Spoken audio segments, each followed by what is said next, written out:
भारतीय रेल्वेमध्ये ग्रुप डीचे फॉर्म तुम्ही भरलेले असाल आणि यामध्ये सुधारणा करण्यासाठी ज्या देखील फॉर्ममध्ये तुम्ही चुका केलेल्या आहेत, त्या सुधारणा करण्यासाठी ही शेवटची संधी आहे.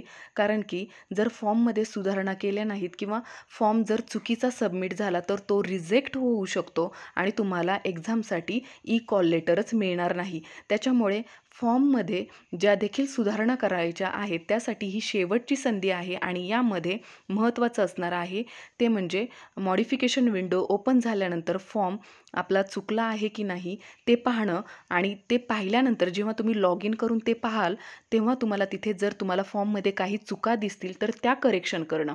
फक्त तुम्ही फॉर्म ओपन केला तर लगेचच तुम्हाला फी तिथे मॉडिफिकेशनची भरायची नाहीच आहे मुळातच. जर तुम्ही त्याच्यामध्ये काही सुधारणा केल्या आणि त्या सबमिट व्हाव्यात अशी तुमची इच्छा असेल आणि तेव्हा सबमिशन केलं आणि त्यानंतर तुम्ही फी जेव्हा भराल तेव्हाच ते मॉडिफिकेशन तुमचं किंवा करेक्शन मानलं जाईल.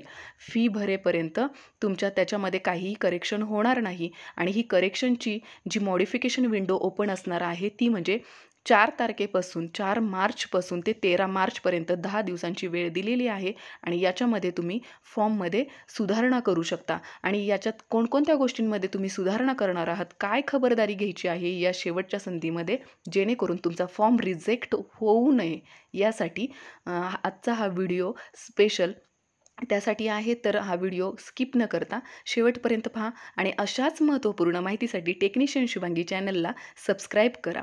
भारतीय रेल्वेच्या NTPC non technical popular categories किंवा ग्रुप डीचा तुम्ही अभ्यास करत असाल तर सगळ्यात महत्त्वाचं म्हणजे तुमच्याकडे विजयपथ पब्लिकेशनची ही 2 पुस्तकं पाहिजेत, जेणेकरून तुम्हाला प्रिव्हियस इयर्स क्वेश्चन व्यवस्थित पाहता येतील आणि ते देखील मराठीमध्ये. आपल्याकडे ही दर्जेदार दोन्ही पुस्तके उपलब्ध आहेत.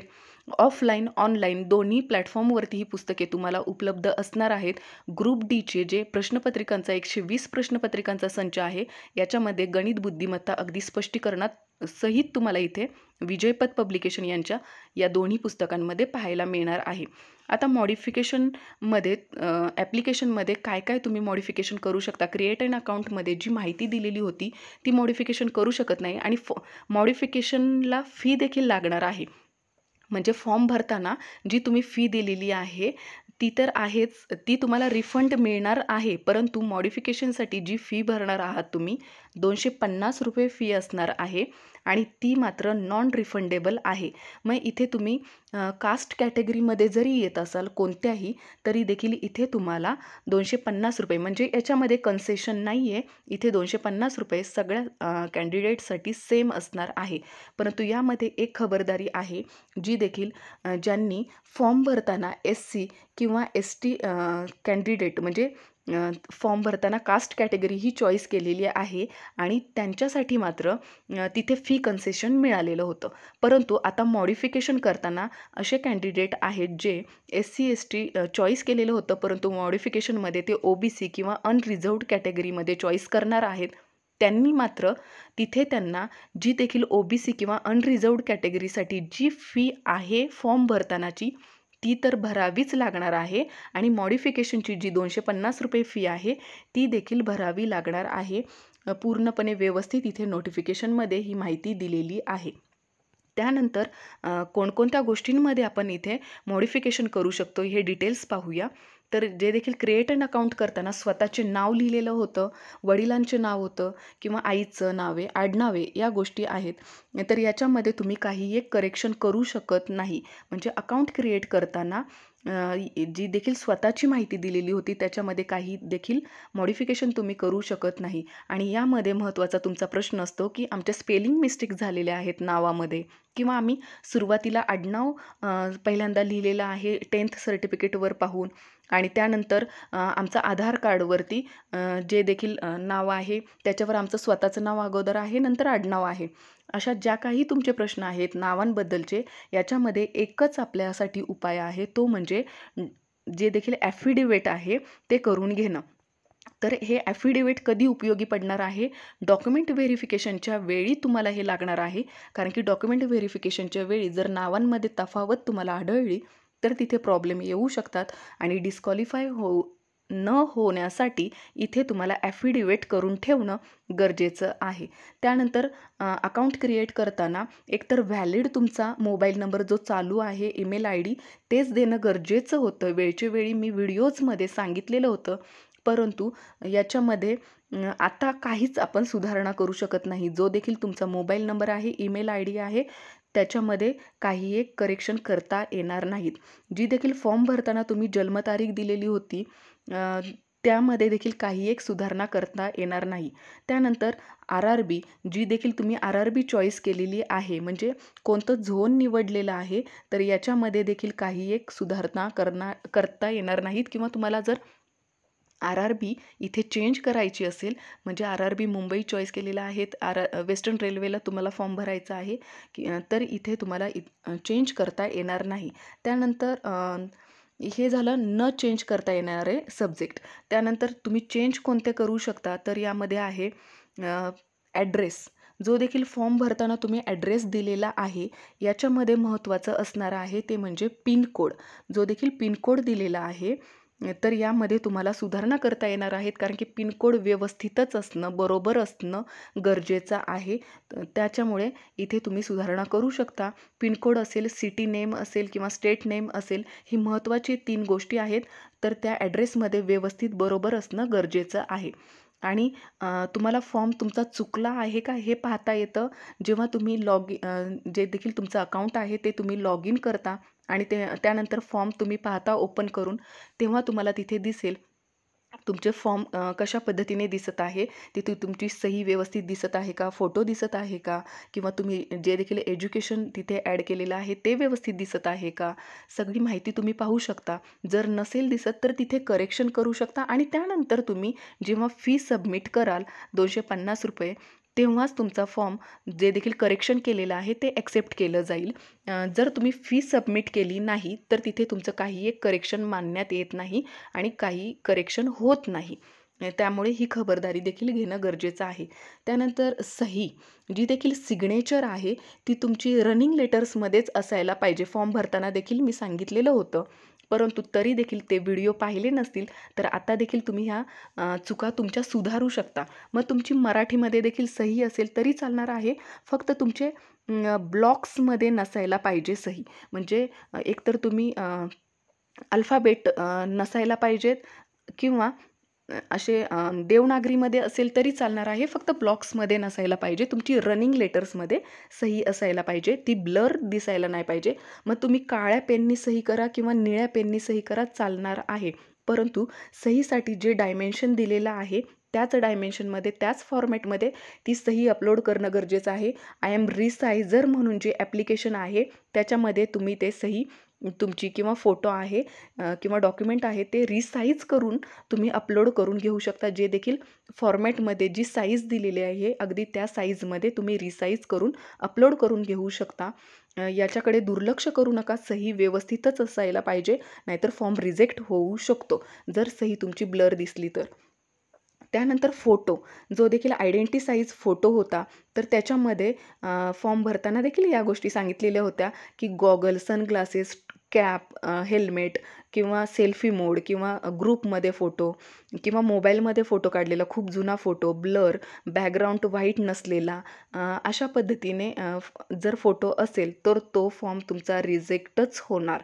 त्याच्यामुळे आत्ता देखील संधी आहे, चांगला व्यवस्थित आयडेंटिटी साईज असणारा, व्यवस्थित फिगर आउट होणारा, फ्रेम असणारा, म्हणजे सगळे तुमचे व्यवस्थित फ्रेम दिसणारा असा फोटो अपलोड करा आणि ज्याचं बॅकग्राऊंड व्हाईट असायला पाहिजे. जास्त 2 महिन्यांपेक्षा जास्त जुना फोटो नसावा.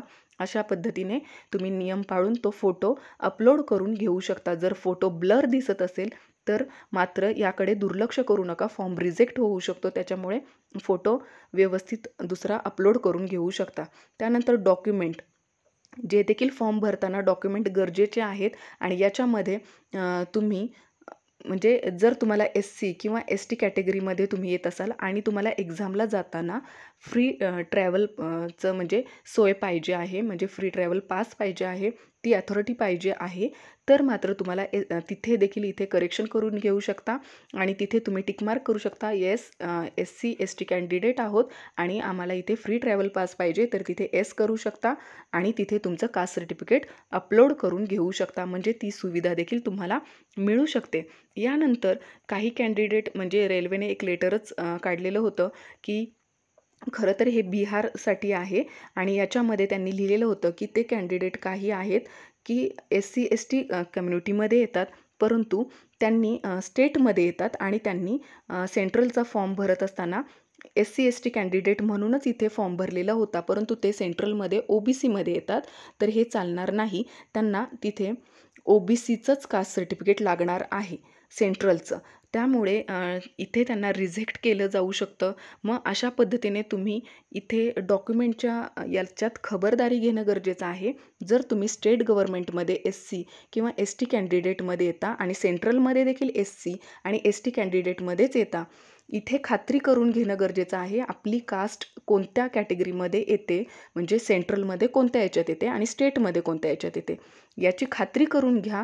आणि जर तुम्ही दोन्हीकडे SC STमध्येच येत असाल तर काही हरकत नाही. स्टेट गव्हर्नमेंटचं सर्टिफिकेट आत्ता दिलं, कास्ट सर्टिफिकेट, आणि डॉक्युमेंट व्हेरिफिकेशनच्या वेळी तुम्ही याचं सेंट्रलचं कास्ट सर्टिफिकेट दिले तरी काही हरकत नाही. परंतु जर असं काही असेल, तुम्ही स्टेट गव्हर्नमेंटमध्ये वेगळ्या कॅटेगरीमध्ये येता आणि सेंट्रलमध्ये वेगळ्या, म्हणजेच NT कॅटेगरी आहे जी महाराष्ट्र गव्हर्नमेंटमध्ये जी NTमध्ये येते, NTमधल्या काही कॅटेगरीज आहेत त्या NTमध्ये येतात, परंतु स्टेट गव्हर्नमेंट सेंट्रलमध्ये मात्र त्या OBCमध्ये येतात. तर त्यांनी मात्र इथे OBCचं सेंट्रलचं कास्ट सर्टिफिकेट देणं गरजेचं आहे, कारण की ते OBC कोटा अंतर्गत इथे फॉर्म भरत आहेत, ना की NT किंवा मग ते अनरिझर्व्ड कॅटेगरीमधून देखील फॉर्म भरू शकतात. त्याच्यामुळे एकतर तुम्ही सेंट्रलचंच कास्ट सर्टिफिकेट देणं अत्यंत गरजेचं आहे, डॉक्युमेंट व्हेरिफिकेशनच्या वेळी प्रॉब्लेम येऊ नयेत म्हणून. त्यानंतर महत्त्वाचं असणार आहे तुमचं एज्युकेशन, तुम्ही काय दिलेलं आहे.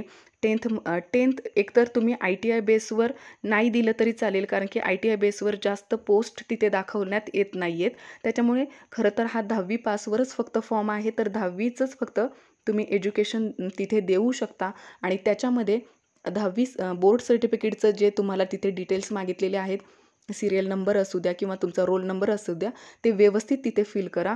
त्यानंतर जे देखील तुमचं पासिंग इयर आहे ते व्यवस्थित तिथे फिल करा.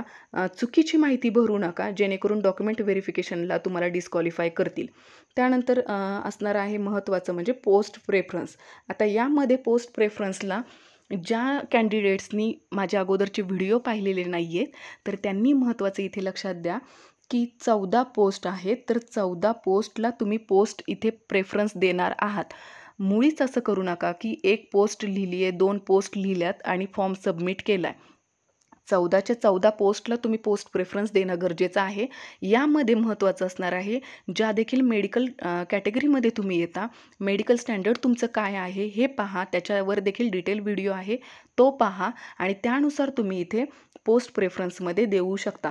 आता सगळेच कॅन्डिडेट पॉईंट्समन बीला पोस्ट प्रेफरन्स पहिला देतील, तर नक्कीच इथे पॉईंट्समन बीचं थोडंसं मेरिटमध्ये जास्त लागू शकतं. परंतु पोस्ट प्रेफरन्स देताना ही खबरदारी नक्की घ्या. याच्यावर छान व्हिडिओ आपल्या चॅनलवर उपलब्ध आहेत आणि त्यानुसार पोस्ट प्रेफरन्स देऊ शकता. परंतु 14च्या 14 पोस्ट प्रेफरन्स आत्ता तरी देऊन घ्या. ज्यांनी देखील 1 सिलेक्ट केलेलं आहे, 2 सिलेक्ट केलेलं आहे, तिथे तुम्ही सगळ्या 14 पोस्ट प्रेफरन्सला देऊ शकता आणि मेडिकल स्टँडर्डनुसार अगदीच द्या. जर तुम्हाला विजनमध्ये चष्मा वगैरे असेल आयसाईटमध्ये, तर तिथे मात्र तुम्ही पोस्ट प्रेफरन्सच्या वेळी लक्षात घ्या, पॉईंट्समनला तिथे पोस्ट प्रेफरन्समध्ये देऊ नका.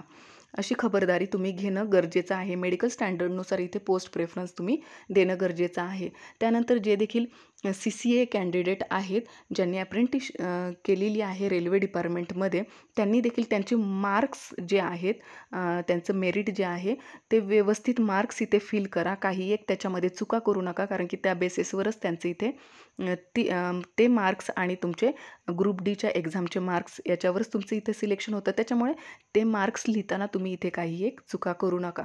अशा पद्धतीने तुम्हाला समजलं असेल की फॉर्ममध्ये मॉडिफिकेशन करताना तुम्ही पुन्हा काय काय खबरदारी घेणार आहात.